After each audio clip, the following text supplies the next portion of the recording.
નમસ્કાર, હું સુરભી વાલવા. આપ જોઈ રહ્યા છો આરપી ગુજરાત ન્યૂઝ રાજકોટ.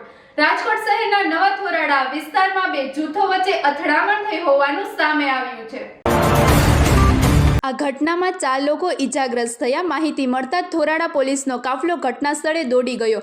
હાલ પોલીસ પરિસ્થિતિ કાબૂમાં લેવાના પ્રયાસો કરી રહી છે અને આગળની તપાસ શરૂ કરી છે. વધુ સમાચાર માટે જોડાયેલા રહો. RP Gujarat news Rajkot.